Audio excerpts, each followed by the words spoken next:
yung ating tester. Ito ay tinatawag na analog tester. Kasi dalawang klase naman tester, isang digital at isang analog. So, sa analog tester tayo mga boss. Ang primary work ng tester is to measure resistance or voltage. So, simple lang po. Dalawang klase lang ang mini-measure niya. Ano na yun? Yung resistance and voltage. Anong kaibahan nun? Siyempre, pag voltage po, ang sinasabi dyan ay kuryente. So, sa kuryente po, ay meron po tayong dalawang klase yan. Ano yung dalawang classes ng kuryente? Meron tayong AC, in which alternating current. Yan yung makikita natin sa bahay, sa outlet, galing Meralco, etc. At ang sumunod po na class ng kuryente ay ang DC, in which direct current. Saan po yan makikita? Yan makikita sa secondary ng inyong amplifier, sa inyong mga TV, nasa loob ba? Sa loob. Basta dumaan sa transformer, pag inilabas yan ng transformer, yan ay DC volts na. So, asan ang DC? Makikita nyo naman sa selector ng tester nyo, DC. DCB means DC volts. ACB means AC volts. So, ang AC, yan nga yung mga nasa outlet. At ano pang isa na mini-measure niya? Yung resistance, in which ohms. Okay, so meron kayong different choices dyan, different choices ng voltahe, etc. Ganon din sa DC. Okay? So, yan lang kasimple. Kaya kailangan, kung gagamitin nyo yung tester nyo, dapat alam nyo kung ano ang susukatin nyo. Okay, ganito. Paano kung gusto mong magsukat ng kuryente galing sa outlet? So, ano gagamitin mong selector? Saan ka magse-select at para hindi masira ang tester mo? Kasi, kung nasa resistance yan at isinaksak mo dun sa outlet, siguradong puputok yan. So, ang gagawin nyo,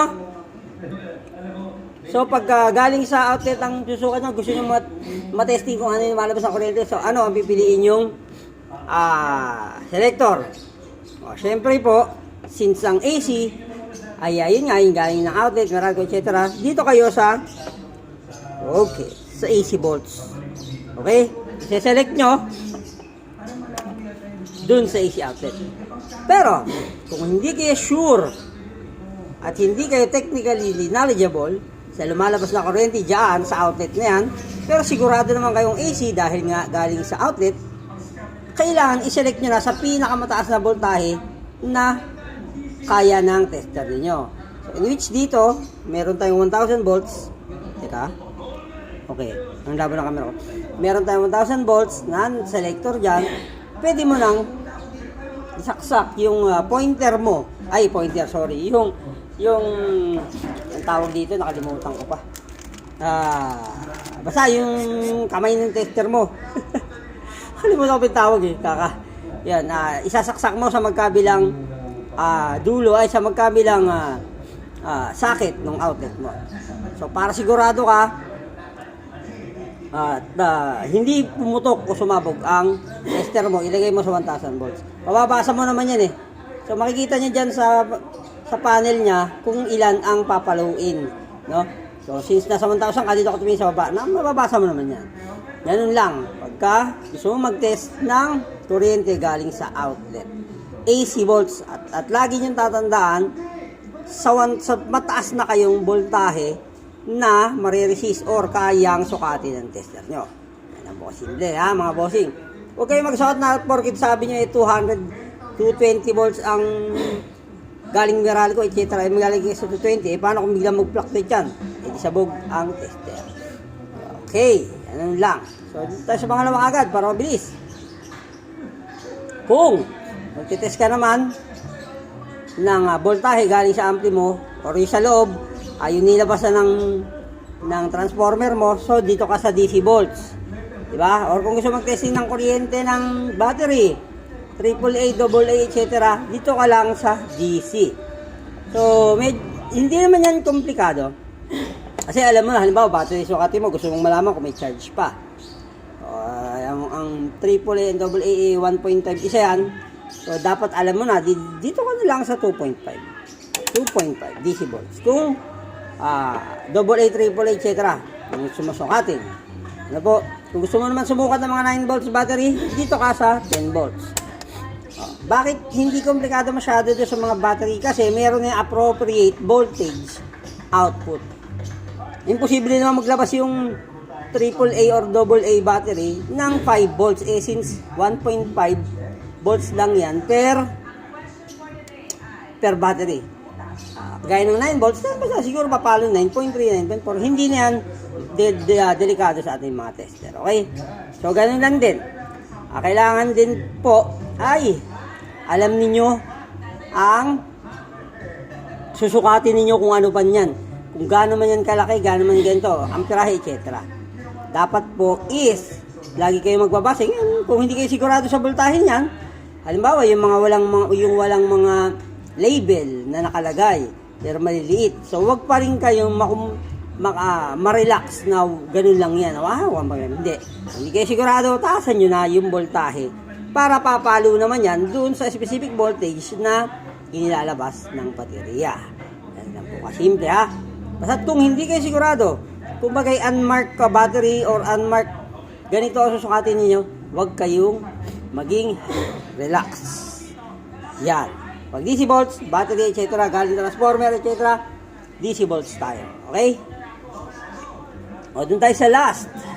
Sa last selector ng tester, ay meron tayong resistance meter, yung ohms.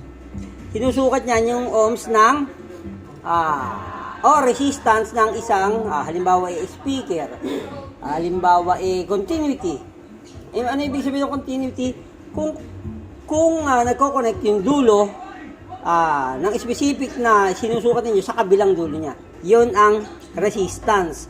Ang resistance niya, sinusukatin niyo kung gaano yung resistance from end to end. So, ito po ay ginagamit technically sa, halimbawa, circuit board tracing. Kailangan nyo makita yung kung ano ang resistance pagdating sa kabila. Siyempre, dumadaan yan sa mga pesa. Or kung ito ay zero grounded. Ang zero grounded po, direct. Halimbawa, nasa board kayo, from the entry level ng susukatin nyo hanggang sa end pole, yan, pag sinabing zero ground, yan ay direkta at hindi dumaan sa mga resistor, capacitor, etc. Kasi meron dyan sa circuit board, darating yung kabilang sa dulo ng end pole, darating kayo doon, magiging iba na yung value ng resistance. Ganun po kasi dumaan sa pesa. Either tumaas, bumaba, depende po sa nakadadaanan niyang pesa. Ay naman sa speaker, tetestingin yung ohms niya kung ilan para sure kayo, makikita niyo din dyan yung palo. Kung 4 ohms, 2 ohms, 16 ohms, 32 ohms. So, simple lang sa ohms, resistance po yan. Ano nga yung resistance? Gaya na sinabi ko, yung sukat ng resistance from pole to pole. Yan po yan. Kung saan yung sukat at kung saan natapos ang sukat. Para, ito rin, simplihan ko na, mas malalaman nyo, halimbawa saksakan, kable. Halimbawa yung TV nyo, dead set. Papagawa nyo, yung pala ang problema lang yung kable. Sukatin nyo lang ang kable. Sa dulo ng kable, sa kabilang kable, pag pumalo yan, halimbawa, kabilang end para malaman nyo kung hindi rin shortage. Yung dulo ng kabilang cable and sa dulo ulit, pag pumalo, ibig sabihin may continuity kayo. May resistance siya. Ibig sabihin, buo. Pag tinesin nyo yung kabila, tapos wala sa kabilang pole, ang ibig sabihin nun, putol yung kabilang cable niya. So, napakalaking bagay ng tester na ito. Hindi lang para sa technician, para lang doon sa mga simpleng para lang doon sa mga tao na gusto pa rin malaman kung ano yung trabaho nito. At malaking bagay ito, halimbawa meron kayong mga gamit sa bahay na may trouble, matotroubleshoot nyo siya mag-isa. So, wala naman tayong ibang gagawin niya kundi magbasa. Pero pag mga technically may risk na, pag nagbubukas kayong TV, etc. May mga sections diyan, although hindi na kasing delikado noon. Ang lalo yung TV, no? May mga sections diyan na talagang matutuwa ka pag nakuryente ka. Okay, mga bossing, yan yan, no? So dapat para makaiwas tayo sa mga sa electrical shock, kung talagang hindi nyo kaya, mag-consult na kayo sa technician. Huwag kayo magko-consult lagi kay YouTube. Ang i-consult nyo lang kay YouTube is Yun, yung kung paano gamitin ito, para saan ito. Eh, kung may sapat naman kayong lakas ng loob para malaman at matuto, why not, di ba? Pero advice ko lang dito, laging tatandaan ang technical risk ng isang ginagawa ninyo ay laging napag-aaralan yan. Walang imposible, ha? Okay, makikinig siya kay mga ko, ganoon talaga. So, ano pa gagawin natin mga bossing? Eddie, let's rock and